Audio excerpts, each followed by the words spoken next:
Hi boys and girls, we're going to continue reading from Lives of the Musicians. Today we're going to focus on Gilbert and Sullivan. Gilbert was born in 1836 in England and he died in 1911, and Sullivan was born in England in 1842 and he died in 1900. Sir William Gilbert and Sir Arthur Sullivan were not friends, but somehow, mostly by correspondence, they collaborated for 20 years on 14 operettas. Gilbert wrote the words. He was the tall, grouchy one, a bit sloppy. He said something funny every time he opened his mouth. He quarreled with everyone and was frequently in court suing people. Once he drew a picture of himself saying, "I like pinching little babies."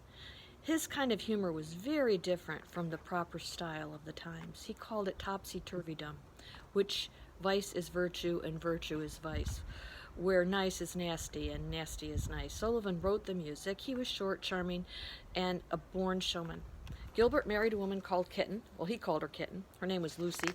She published Kitty's Cookery Book, a collection of recipes. They had no children, but they had pets, ordinary ones, as well as monkeys, parrots, who could swear, turkeys, and a bee named Buzzfuzz, that they treated like people.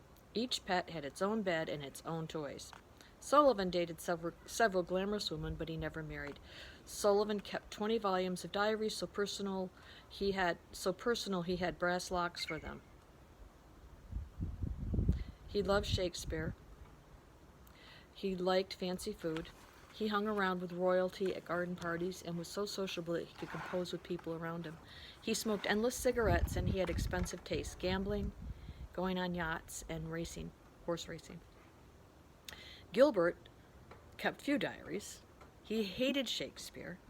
He liked plain food, steak, pie, cold beef, cheese, beer, and he spent his days writing, coaching, rehearsals, and playing tennis. He needed peace and quiet. Gilbert and Sullivan last met when they took a bow together at their final operetta. They came on stage from different directions and wouldn't speak to each other. Sullivan died of bronchitis at the age of 58. The last words in his diary were, I'm so sorry to leave such a lovely day." A Gilbert is no good without a Sullivan, Gilbert said after Sullivan's death. He died 11 years later at age 74. He dived into his lake to save a woman friend from drowning, and he had a heart attack. It's pretty sad. What did Gilbert and Sullivan have in common? First, a strong sense of humor. "I was screaming with laughter the whole time," said Sullivan about the first script Gilbert brought to him, Trial by Jury.